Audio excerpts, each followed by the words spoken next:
Hey, I'm Todd. Thanks for choosing to watch my video, and if you would subscribe it, like it, Facebook it, Twitter it, all that stuff, you know, that'd be great. Otherwise, enjoy the video, and I hope it gives you the information you need and is helpful to you. Take care. 2006 Pontiac Grand Prix. Have a coolant leak, fairly typical on these actually. Right down there is one of two black or plastic elbows. And it's not, you can't see it leaking right now, but it was leaking right out the bottom here, and they very often crack and break into pieces and leak. There's one here, and there's also one farther down below. So we're going to start probably by removing this, because we'll need to move the alternator, take off the belt. So we've taken this off, just turns, take it off, lift this up, come out of here. It's now out of the way, and we'll probably remove these two 10mm little nuts and lift this out of a little notch. There's a notch down there it fits into, and we can lift it and put it off to the side. And then we'll probably use our 15mm sockets and take off this bracket here and 10mm bolt there. Take that out. A lot of 15mm bolts. And tensioner right down there. Make sure it works. Yep.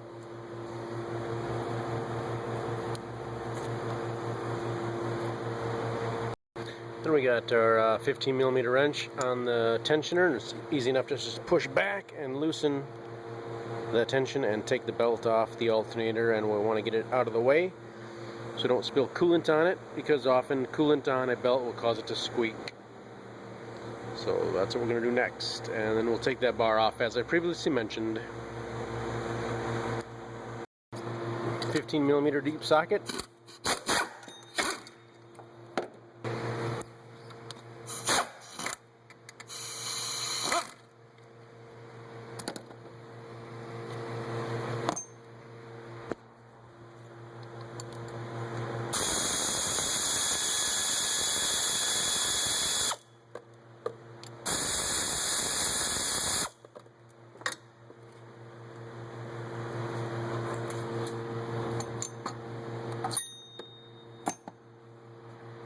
We just lay this off to the side. There's the battery positive, so we do want to be careful that doesn't touch any metal.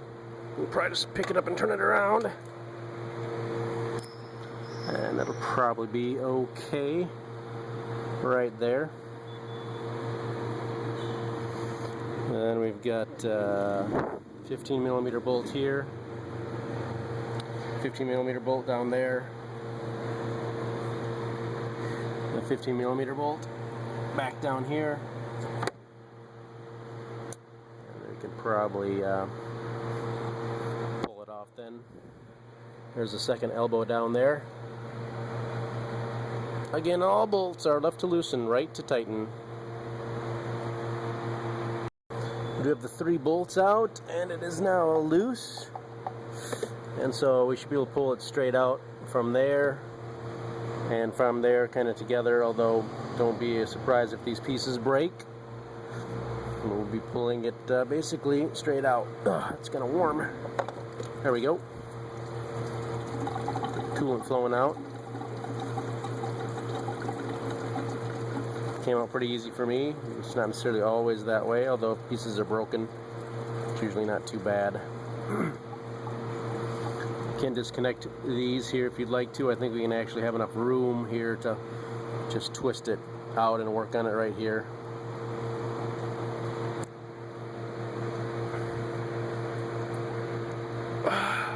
Pretty warm still. It's running, so it's warm. Nothing looks broken right now.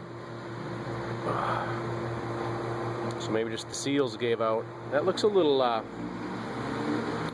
bent though.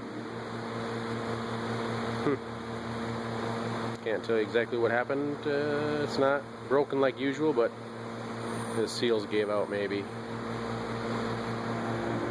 Usually you're going to find these in pieces. Warm. Anyway, that's the removal process. So you want to put them right back in here. And just check the holes, make sure there's no debris in the holes.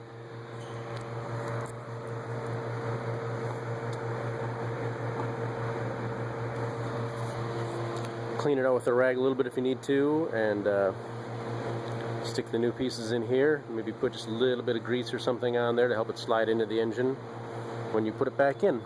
There's the other hole down here too, in the back of the water pump. So that's the removal procedure for getting to these coolant elbows, coolant passages. So we've got the bottom one lined up pretty good. The one here is a little tougher to see, but move this in and out a little bit as needed to get it lined up. We should basically be able to push it in, kind of, sort of. Might need two hands for it, but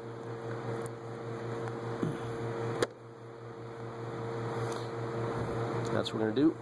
Push it into place, probably with two hands on the elbows, and push them in. We can have just a little bit of grease on them to help them go in.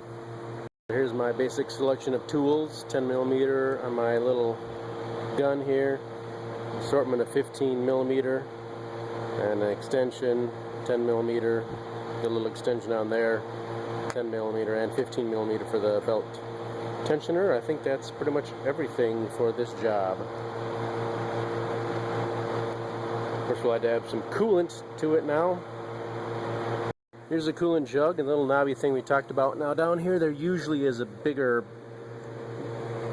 knob thing. It seems to be missing, but we can still just drop it down here and kind of make it work, I guess, in the area. Get those right back in their spot. There we are. Just want to show you that little bottom piece there so the coolant jug doesn't fly out and hit the belt. Do want to rinse that all off with water. We took the time to take the belt off and pulled it apart. Coolant running down on the pulleys, so take your garden hose, rinse it down really well once it's put back together there, and then go ahead and put your belt on and you'll probably be alright with hopefully no noise. Just gonna add some coolant here, one of my not favorite radiators at an angle. Doesn't make filling it as easy without spilling. I have a 7mm bleeder screw right here. You turn it 2 or 3 turns. Make sure you don't lose it. Keep a careful eye on it. Don't turn it out too far without keeping a really good handle on it with your fingers. You'll probably get some air out of there. I'm just going to go ahead and take it all the way out carefully.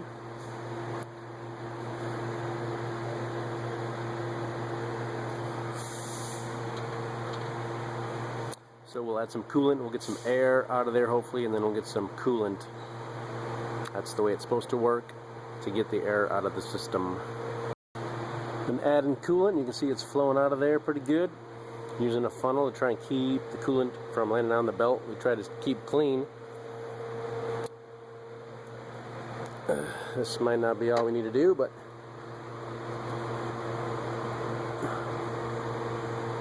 add a little more coolant to it.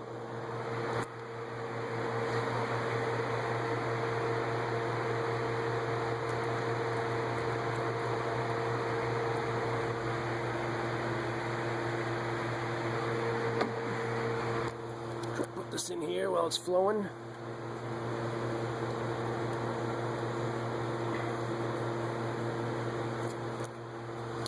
We'll tighten that up. Don't go too tight or you'll break it. Just be snug. And then we'll top off there, put the cap on. You should run it for about 5 minutes, and in that time you should start to feel a little warmth inside the car. Put your temperature on hot and maybe on the vent setting so you can feel it coming at you, and start feeling for some warmth. If you do, you can keep running it. Maybe go for a test drive, 6 or 7 miles. Let it get up to operating temperature. Then let it cool off, and you can top off your overflow.